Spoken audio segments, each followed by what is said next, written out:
there's a certain kind of man or woman to whom beauty converts, or it breaks the waves. It becomes this sort of a ice axe that chops through the hardness and the coldness and warms the heart and draws it to the Lord.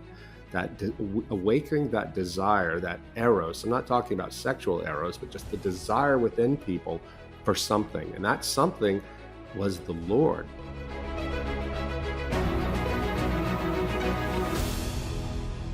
Welcome to eX-skeptic, where we hear unlikely stories of belief. I'm your host, Jana Harmon, and here we explore the remarkable stories of those who were once atheists or skeptics, but who became Christian against all odds. In each episode, we dive into their journeys. We see how they wrestled with life's biggest questions and what led them to find faith and God. You can discover over 100 of these amazing stories on our website at eX-skeptic.org and on our YouTube channel. Have you ever felt that lingering sense of wanting something more, something beyond the familiar routines of life or even religion? We often settle into what seems safe or known, yet deep down we remain restless and unsatisfied, thinking perhaps there's something more waiting to be uncovered about God, about ourselves, about the world we live in. In today's episode, we're joined by Rod Dreher, an acclaimed author and thinker who has wrestled deeply with ideas and faith and the search for meaning. After stepping away from a cultural form of Christianity and embracing agnosticism, Rod had extraordinary encounters with the transcendent that rekindled his nearly dormant faith. Today, he shares how he moved from doubt to wonder, from skepticism to a vibrant relationship with God. His journey invites us all to open ourselves to the possibility of something more. I hope you'll come along to hear his story. Welcome to eX-skeptic, Rod. It's so great for you to be with me today. It's great to be here from this late afternoon in Central Europe. The sun's going down any second now, and it's only 3:10. Wow, yes, and it's morning here in Atlanta, Georgia, so we are on opposite ends of the day. So I appreciate you joining me from across the world. As we're getting started, Rod, I'd love for you to introduce yourself. Tell us a bit about your wonderful history as a writer, author, thinker. Well, I'm 57 years old. I live here in Budapest on the Danube River, capital of Hungary, and kind of funny that I would find myself here at this point in my life, but this is where I am, and I do my work at an institute called the Danube Institute, a think tank. I started out, though, in South Louisiana. I'm from a small town called St. Francisville on the Mississippi River, but always had a bug to travel and see the world. Became a journalist, worked in Washington, New York, Miami, Dallas, Philly, moved back to Louisiana for a while, and here I am now in Budapest. I've been an opinion journalist for all my career. Went to as a film critic at the New York Post, but then went into pure opinion journalism at National Review, the Dallas Morning News, then at the American Conservative for a long time. But I also write books. I'm best known probably for the Benedict Option, a book about how to live as a Christian in a post-Christian world. It came out in 2017. It's in 11 languages now. Followed that up in 2020 with a book called Live Not by Lies, which was about how Christians who came to the U.S. from the Soviet bloc during the communist period were starting to see in our country some of the same things that they had run away from, and they were explaining why they believed that the U.S. was going in a totalitarian direction, and also gave advice for how we can resist it as believers. And finally, I just have a new book out about a month ago from Zondervan called Living in Wonder. It's about Christian re-enchantment. And I know we'll get into some of that more, because this has a lot to do with how I found my own faith in Christ. Yes, and I have it right here. It's not only a beautiful book, but it's a beautiful cover as well. Kudos for you. Thank you. To you for that. It's really gorgeous, and the content is wonderful too. And I'm so glad we're going to talk a little bit about that as we investigate your story. You're sitting here as someone who has dealt with some skepticism in your life, and but had come to a place of very strong and fully orbed belief. and you live in wonder. So I'll be looking forward to getting into some of the content of your book as we go. But let's start with your story, Rod. You said that you are from a small town in Louisiana. Take us back there and talk to us about what your childhood looked like, especially with regard to your family and your faith. Hmm. This is really important, I think, because I think my experience has been the experience of a lot of people of my generation. I think I was raised in a happy family out in the countryside in Louisiana. We were Methodist, but we weren't big churchgoers. We were Easter and Christmas Methodist, and every now and again we would go to church. But my family didn't seem to think that we needed church because we believed in God, right? We can communicate with God wherever He is, and that's how I was raised. And I this is why I was so weak in my faith later on. I remember when I got to be a teenager, like 15 or so, I became really skeptical, like a lot of teenagers are, and the church didn't have any answers for me. And this was a sweet little church, but I with good people in it, but I just wanted more. And I remember thinking with disdain that this is basically just the Southern white middle class at prayer. It's all about social conformity and being nice. And I thought the only options for me as a Christian were that or Jimmy Swaggart, the TV evangelist, who was really, he was a big deal back in the 80s. You're right. He Yeah. sure was. He Yeah, this was. was like, if I'm 15, that means, gosh, I'm a journalist. I can't do the math. It was around 1981, 82. And so I just walked away from faith. It was never a conscious decision. I do not believe, but it was effectively that because it just seemed that Christianity had no power. The only power it had was what I thought was anti-intellectual and fanatical, the TV evangelist stuff. So I thought, well, I guess I'm just not going to believe. But I ended up going off to a boarding school in Louisiana for my last 2 years. It was a public boarding school for gifted kids, one of the first of its kind in the nation. And I remember even when I was there and I was at my farthest point from God, I would always fall asleep at night saying the Lord's Prayer, the Our Father, Hmm. because I did not want to lose that last little connection because you never know.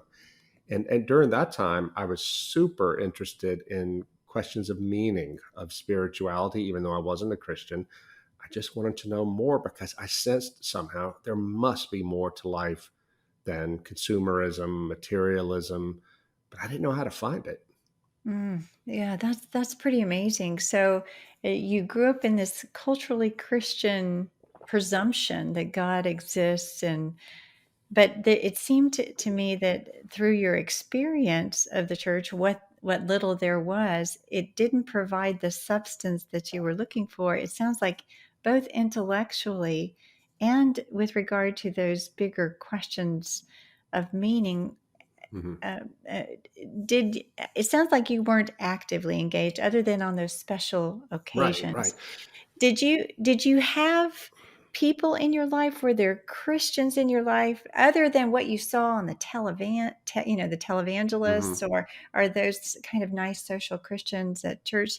Did you have anyone that seemed to embody something different in your life, or was it just those two reference points? No, it was just those two reference points. The philosopher Soren Kierkegaard, the 19th century Danish philosopher, said that when everybody is a Christian by virtue of being born into a Christian society, then Christianity pretty much ceases to exist.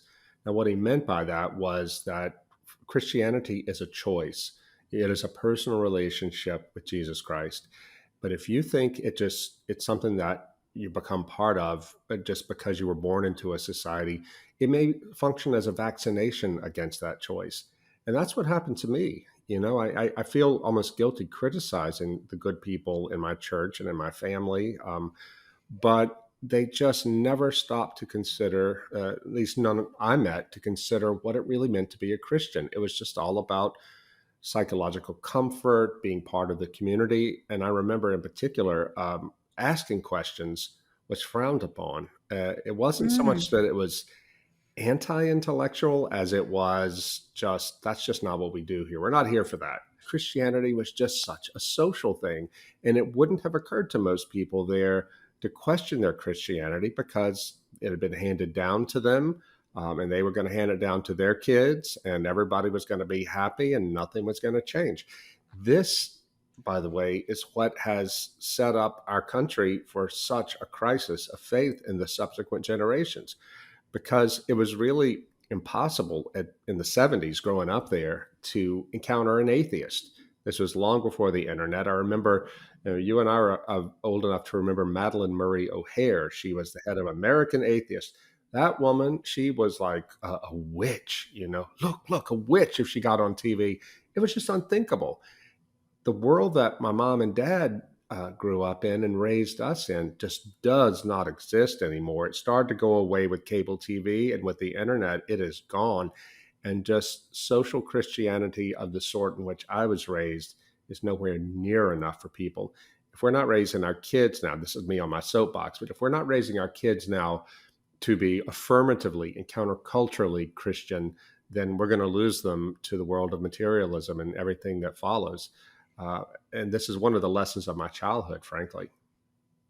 So, as you were walking away from Christianity because it wasn't providing what you thought it should, or what you were looking for, or they weren't answering the questions, what were you walking toward? Did you have any idea of what that was? No, no, nothing at all.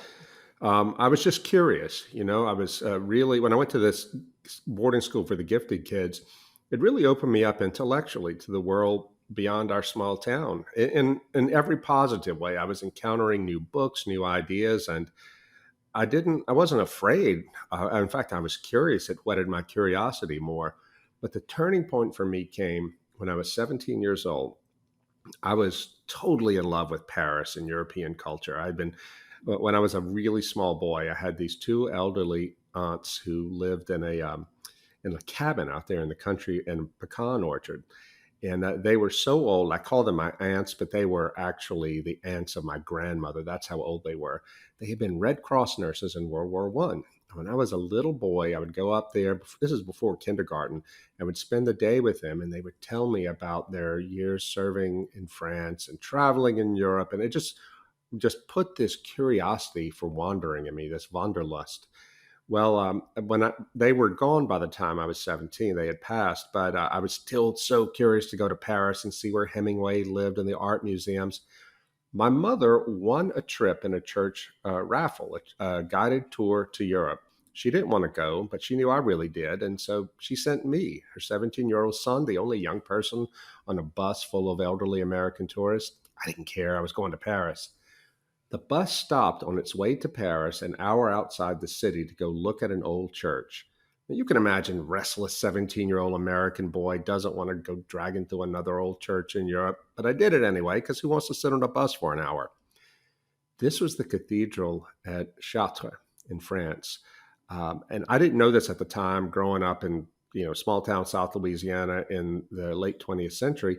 But this cathedral, this Gothic medieval cathedral, is one of the great architectural wonders of the Western world.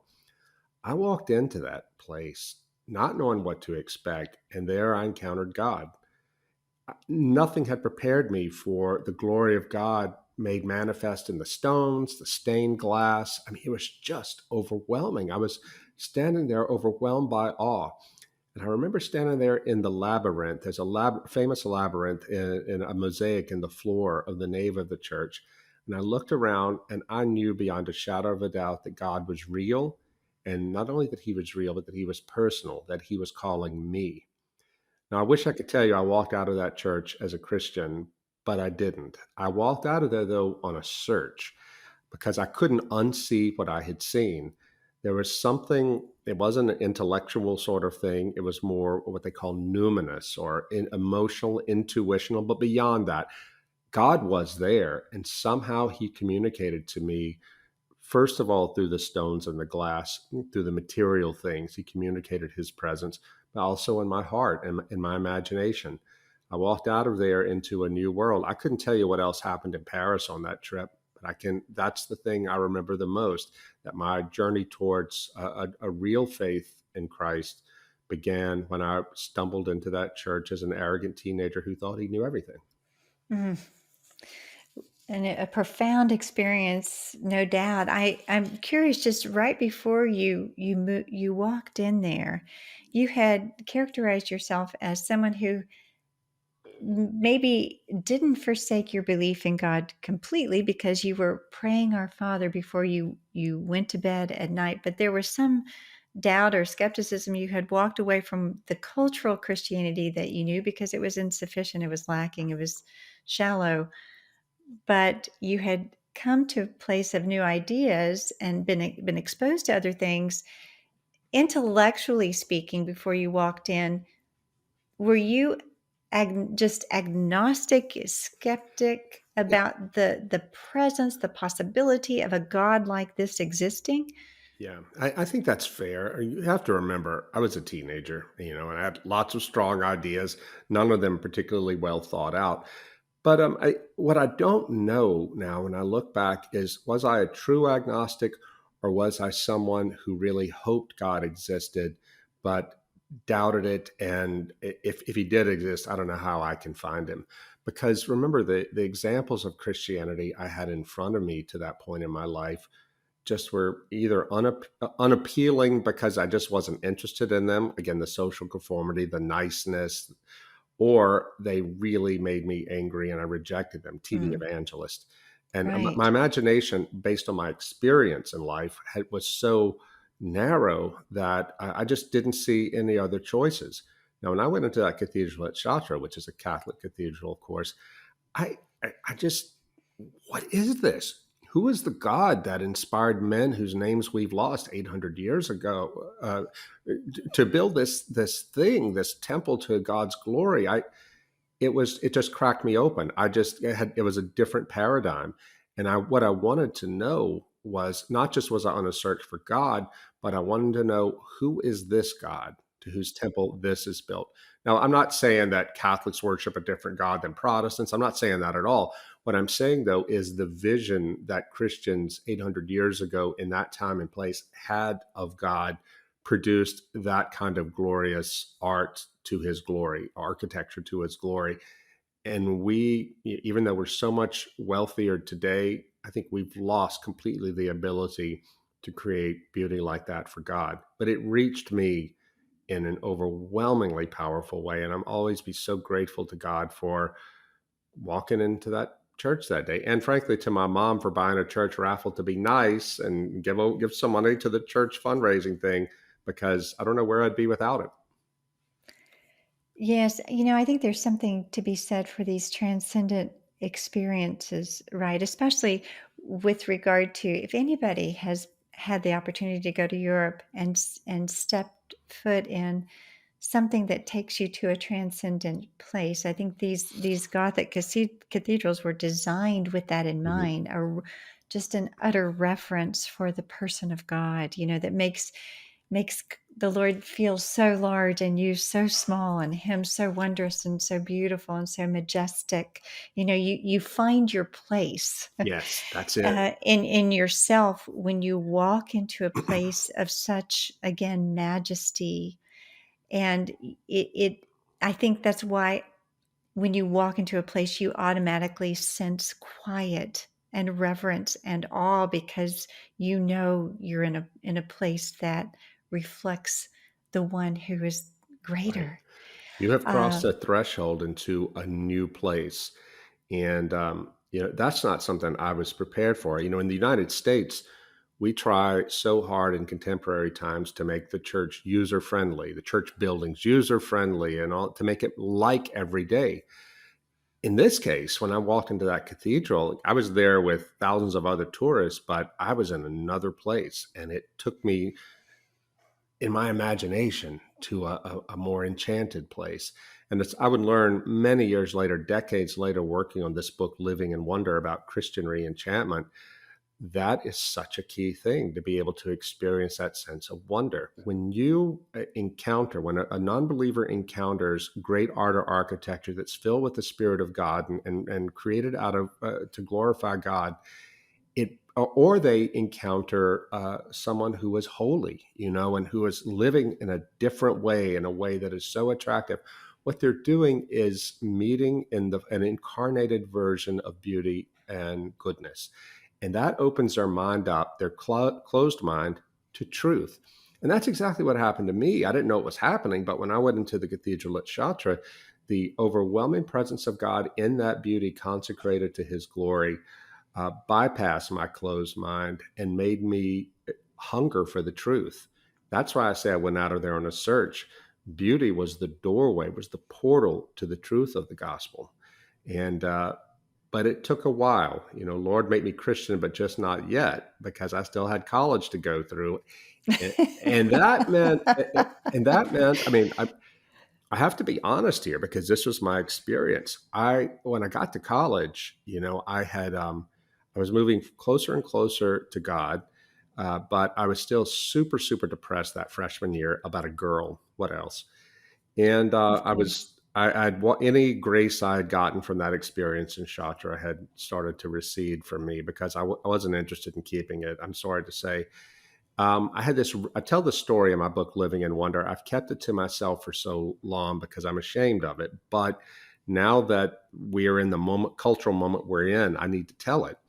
I had this new roommate, this sort of happy-go-lucky Jewish hippie from New Orleans, who we moved into the dorm together, and he offered me some LSD, psychedelic. And I'm not being a believer or anything. I said, why not? I was depressed. I didn't care. And so he and I both did this drug. He had a good time, but me, it changed my life. It took me out of my depression. And I felt it sort of opened the veil of perception. I suddenly could sense God's presence everywhere in a way that I hadn't sensed Chartres. Now, I've kept that to myself because I do not want to encourage people to do this. I think they're dangerous. I've done research on this. When you mess with those drugs, you are opening up spiritual portals that should not be opened.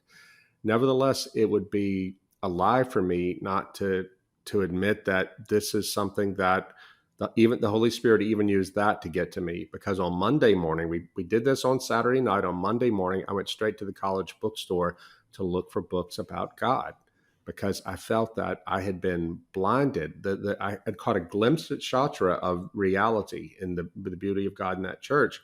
I'd fallen back into my despair and depression and, just fooling around like only a college boy can do. But now I wanted to get back on track. I ended up finding a book about Kierkegaard, the theologian I mentioned earlier, who was a Protestant, read the book about his thought and prayed the sinner's prayer for the first time in my life that weekend. And things really began to change for me then. Yeah, that's amazing. So you had this experience in Chartres. I can't say that. Chartres.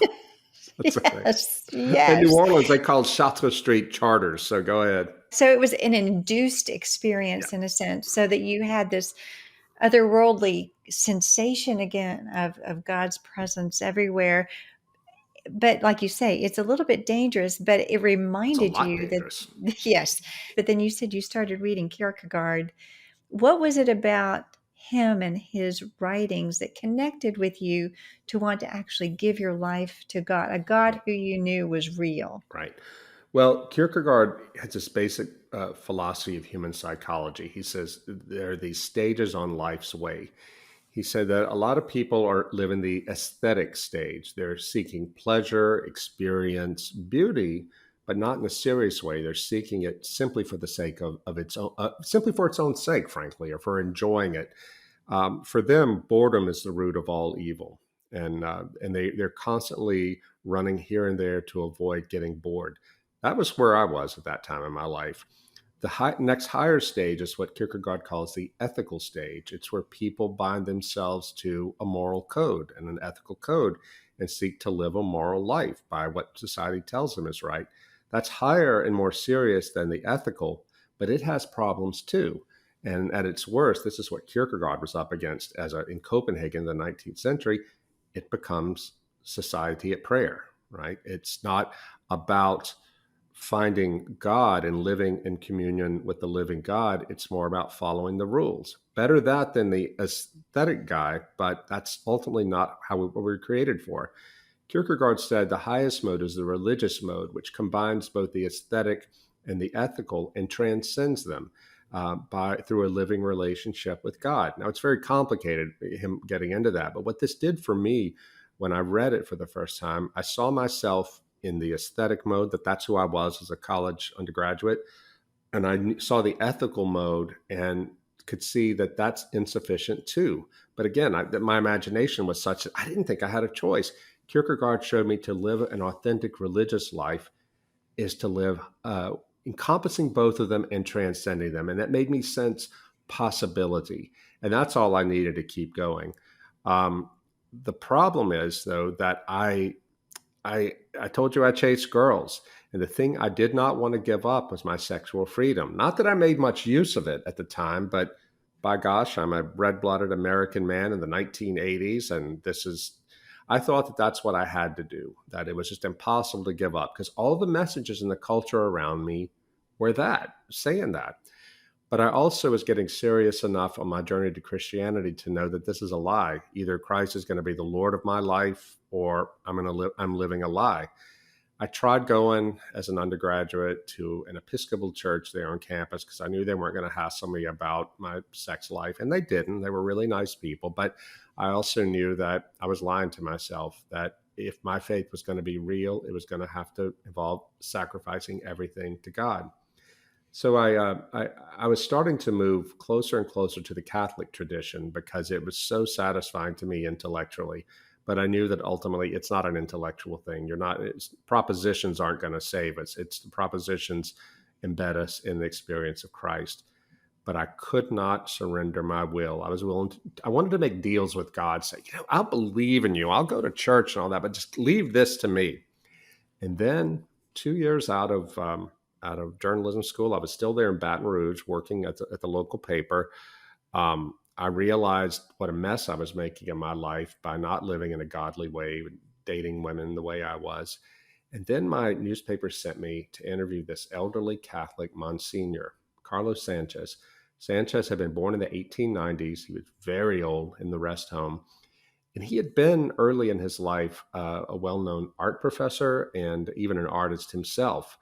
And then he became a priest in his 50s. And this must have been like back in their late 40s. And that was really unusual for a man to become a priest then. But the paper was interested in what his life was like as an artist. So they sent me, the young feature writer, to talk to him. I go there to his apartment. He lets me in, and it's like I'm with some sort of Catholic Yoda. He was short, and he was just glowing. It was such a peace that passes all understanding about that sweet old man.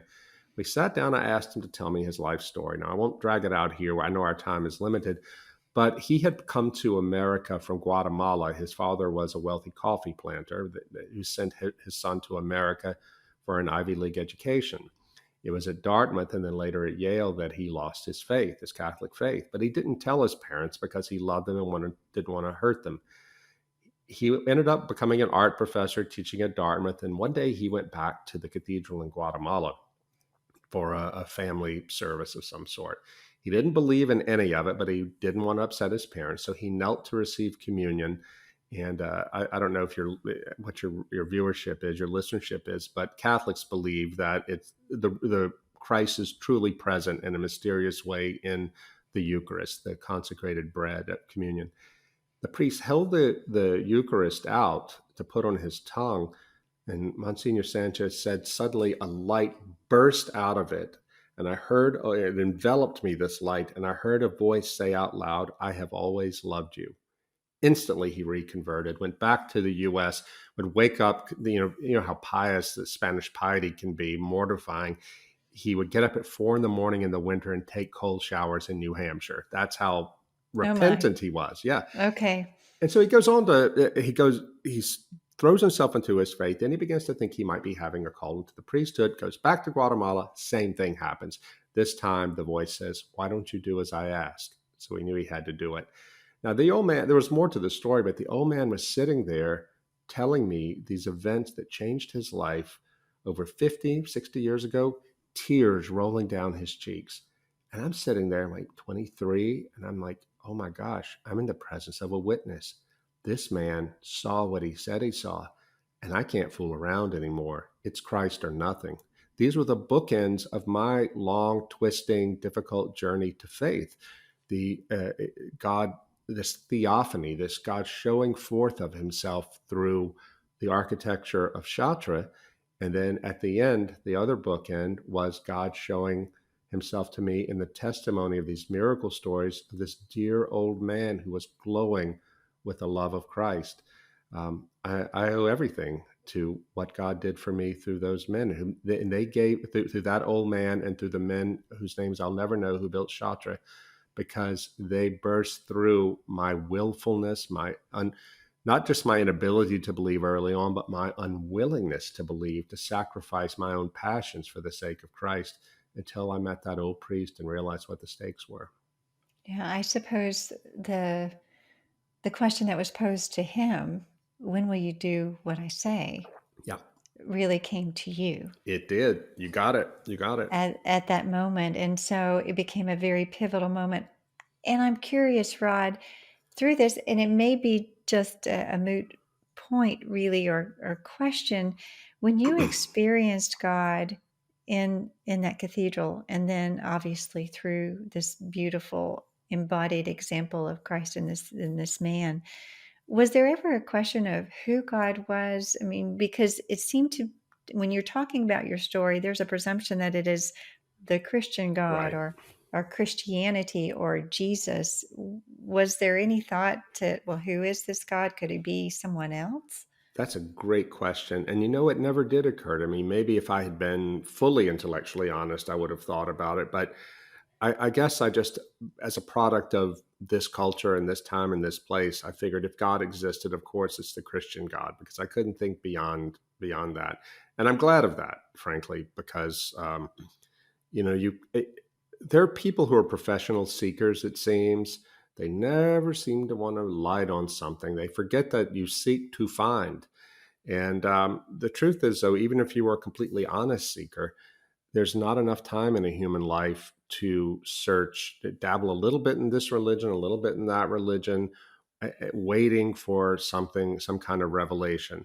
I'm grateful, even though I've been critical of the way I was raised, I'm at least grateful that I did have that cultural Christianity to set the boundaries for my imagination. Now, it set them far too narrow at first, but it did. I just, there was no religious life outside of Christianity that made sense to me. If I had walked into an ordinary Our Lady of Pizza Hut Catholic church, I, I never would have found God. I walked into Chartres. Now, not every church can be Chartres, but beauty, there's a certain kind of man or woman to whom beauty converts, or it breaks the waves. It becomes this sort of a ice axe that chops through the hardness and the coldness and warms the heart and draws it to the Lord. That awakening that desire, that eros. I'm not talking about sexual eros, but just the desire within people for something. And that something was the Lord. And I knew it when I walked into Chartres and that happened to me. I ran away from the implications of that because I did not want to lose control of my life. But as I've just explained, there was a time finally years later when I wanted that more than I wanted myself. Glory Yeah. to God. But it started Yeah. there with beauty. Right. So you came to that place of surrender, and beauty can be as simple as a garden in a tin, That's right? right. With That's right. C.S. Lewis, the beauty of nature gave him such a sensation of joy and a pointer towards the transcendence that he chased, trying to capture, trying to find. But it wasn't he found that it wasn't the experience in itself, but it was a pointer, just No, like that church. The beauty of the church was a pointer towards the one who was seeing you and revealing himself to you in some way. It's also interesting to me in a lot of the stories that I'm hearing that there is a sense of sudden knowing. It wasn't as if the Lord has to explain himself, when right, you right. encounter this transcendence, there's like this, that Yeah, yeah. so you don't have to go out and say, I wonder which God that Oh, that that's is, right. because there's a revealing of himself. And so it's this sudden, like we talked about, this experience of awe and proper reverence and understanding of yourself in light of who that is. And you just, like you say, it took you a moment to get to that place of surrender, but then it became more valuable than every other pleasure that you had been seeking. It has led me into such a deep relationship with Christ. And I want to share it. And I do in this book, Living in Wonder, with my Christian brothers and sisters. I'm not setting out to convert people.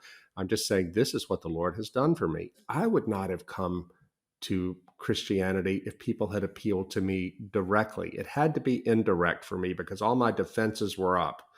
But it's that indirection, and that when people see what a difference God has made in your life, whatever your tradition or church or denomination is, that I think is the kind of thing, that authenticity that draws people in. That people don't like being sold something.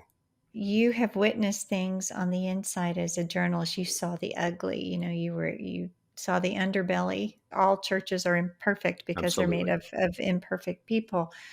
But the way that you frame it is that because of Christ.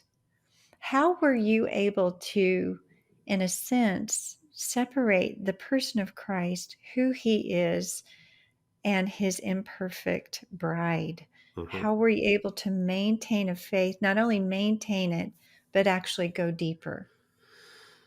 Because by God's grace, I was given a deep prayer life as a Catholic, as an adult Catholic. And also, I have seen miraculous things, experienced miraculous things. I had, as a journalist, also come to know exorcists, Catholic exorcists, and I've seen the demonic at work. So I knew that beyond a shadow of a doubt that the world of spirit was real, both good and bad, angels and demons. That however imperfect the church is, I say not only the Catholic Church, but the churches, those who they're necessary. That we need the churches to God chose the church to be his chief agent on earth. I really believe that. And we can argue about how that works, but we can't do without the church. This is the sort of thing, the lie that my late father told himself to excuse himself from showing up at church. Well, I can meet God anywhere. Well, yeah, you can, but you also need to go worship together with the community. And we didn't receive communion in the same way in the Methodist Church the Catholics and Orthodox do. But you need this stuff. You need the life of the church. But I had such direct experience of God's presence, mostly through prayer. That's how most people experience Him. But also in the case of these miracles, I had seen or had happened to friends close to me, things that had happened to me, and also again the demons. That I knew that the world of the spirit was real. And I couldn't give that up. And it can get to the point where the sense of disgust and anger you feel at these huge sins. And we're not talking small ones. There was more that I learned as a journalist than I could report because the people telling me wouldn't go on the record. It just gets to the point where you just want to run away. You can't deal with it. But God wouldn't let me go. And I wasn't willing to let him go either. But I knew that if I was going to hold on to Christ, I was going to have to make some changes myself because I could not get out of the Catholic frying pan and go into an Orthodox fire. Even though the Orthodox Church in the US at least doesn't have the abuse problem that the Catholics do, it has its own problems. There's no church free from sin, and I don't expect it to be anymore. It's obvious that you have not only you don't only talk about having an embodied faith, but you live it. You were inspired by it. And that is the choice that you've made, of a choice of living in a place of surrender. But you're also writing about it. I mean, the title of your book is Living in Wonder. It's not just thinking about wonder. Yeah, yeah, yeah. Right? You are encouraging us as Christians to live in a place of wonder. And what does that mean really from your own life? And what does that mean for us as Christians, or anyone who's actually just seeking more than what the flat, imminent world has Right, to right. offer? Well, I, it's a complicated story in the book, but basically what I mean by enchantment is not like sprinkling some sort of sanctified pixie dust on the world and suddenly everything seems brighter and happier. That's not it. By enchantment, I mean having a visceral awareness that the Holy Spirit is everywhere present and fills all things, and that life has meaning, and that we are loved by God, who is not an idea in our head or not far away, but he's close to us. And the way you get this enchantment, there's no formula for it. It's something that you learn, like you learn how to play the violin. I remember when I was first becoming Orthodox, I went to the priest at the church and said, "Okay, Father, what do I need to read to learn what it is to be Orthodox?" He said, "Well, you can take these books here, but that's not how we do it. This is something that's going to be learning a way of life and relating to God. It's going to take you about 10 years of coming to church, saying your prayers, doing the fast, and all of these things to really inhabit the Orthodox life." I thought that was silly. Just come on, let me master the argument. But of course, he was right. And I think that's true generally with the idea of Christian enchantment, whatever your denomination.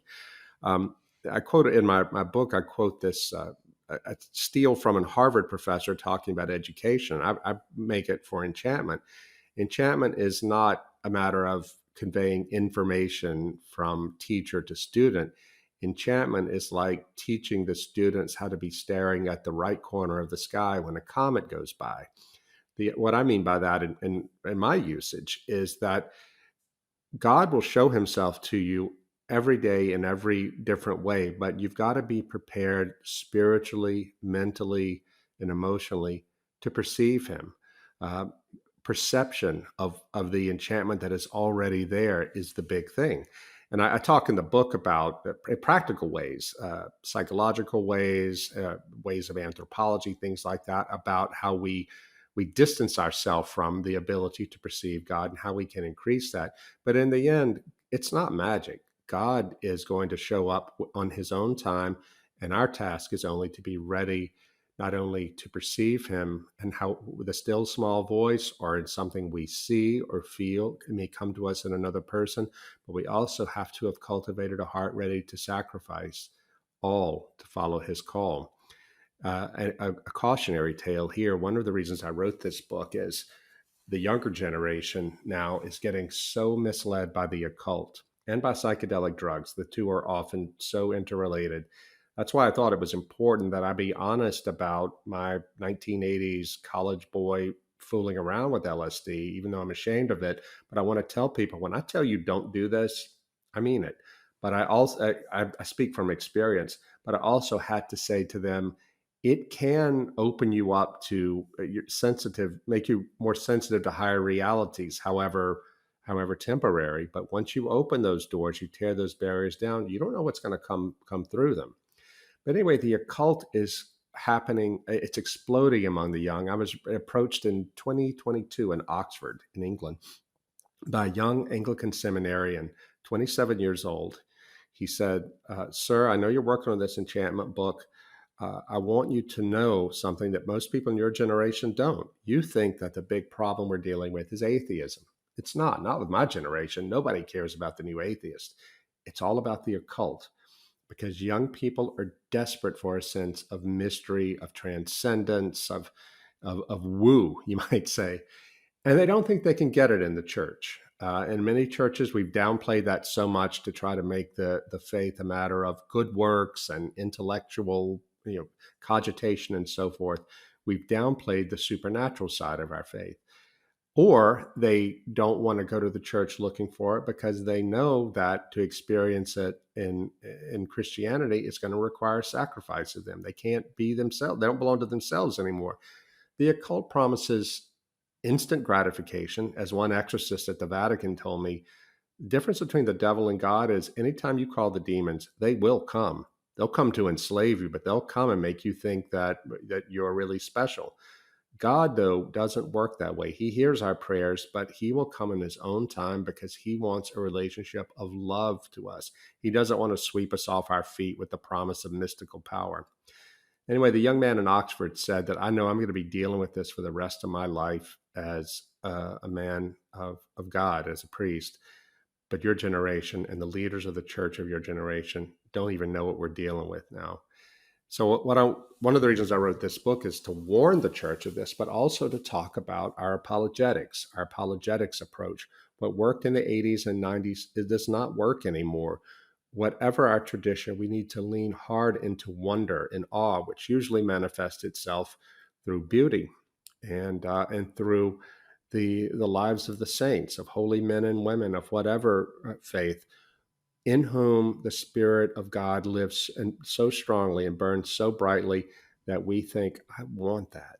And once you've encountered people like that, just as I encountered Monsignor Sanchez or encountered at places like Chartres, it does open even a closed mind to the truth of the faith. And so we can ultimately try to integrate goodness, truth, and beauty into one, into a heart that is given over to the service of the Trinity. Yeah, that really is beautiful. I appreciate that. I think that as you're speaking, I'm saying internally, Amen, because because we are not just merely rational beings, and we seek after meaning. We're trying to make sense of our lives. And it seems to me that so many, like you say, are looking for meaning and love and beauty and significance in all the wrong places. There, you used words like openness and willingness, and unfortunately, the openness and willingness is leading a lot of people to a lot of dark places, a lot of false places, dangerous even, Hmm. that are places that lead them to destruction, whether it's psychedelics or the occult or whatever. But yet, I again back to your story of this beautiful embodied gentleman that was so significant for you when you encountered the real, Hmm. the Hmm. authentic of Christ in and through someone, that it caused you to want to surrender as well. And that's a good word for us as Christians, that we need to seek after Christ in a full embodied way. And back to your whole issue of surrender, in a surrendered way, that Yeah. Christ can actually It, live in through us. that's so key because if you are not willing to surrender and to sacrifice everything, enchantment won't work. Christian enchantment won't work. God is Mhm. still there, but if you try to control your experience in the sense that to set conditions for God, as I tried to do in college, I'll follow you, but only so far. Leave this to me. It can never work because if God is God, then we must surrender to Him. And if we don't surrender to Him, then we ultimately are our own gods. And that's the thing nobody wants to hear. Everybody wants to go to heaven, but nobody wants to die. You've got to die to yourself in a real way so you can live in Christ. But when I say that, I'm not saying that conceptually, like a good idea. I mean that literally. The great Canadian media critic Marshall McLuhan, who's mid 20th century, he didn't talk a lot about this publicly, but he was a deeply devout Christian, went to Catholic Mass every day.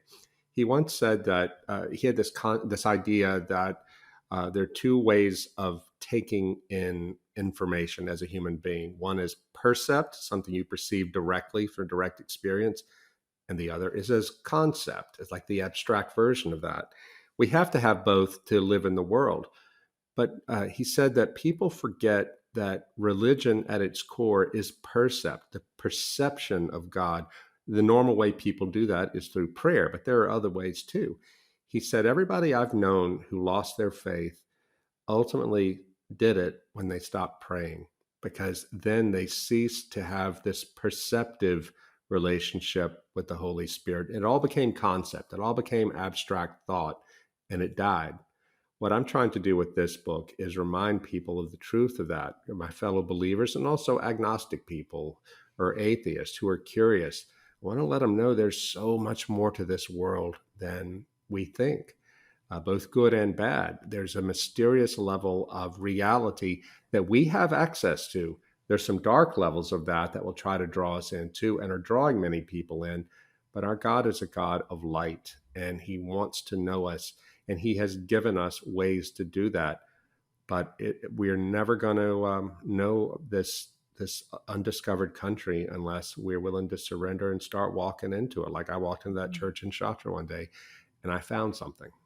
Yes. If somebody is curious enough, and they are listening to you, and they're saying he has something, he understands something on a level that I don't, and they would like to step into this reality in a tangible way? What would be a way forward for them to experience or to inhabit or to open themselves to the possibility of God? What would that look like? Would it be going to a church? Would it be opening the Bible? Would it be praying to God? Where are you? I'm here. What would that look like? Prayer has to be the first thing and the thing we do the most.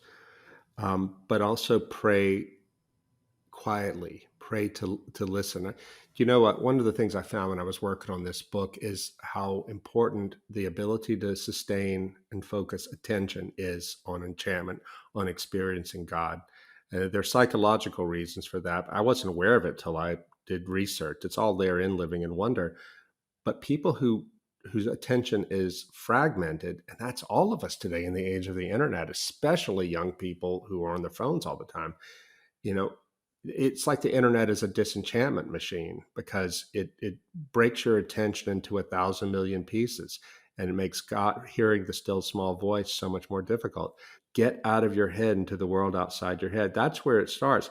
I would also recommend that we immerse ourselves not just in books of theology, but maybe it's more important to listen to sacred music, whether it's classical music or something of the past, not just contemporary worship music, but something from another era that raises us higher.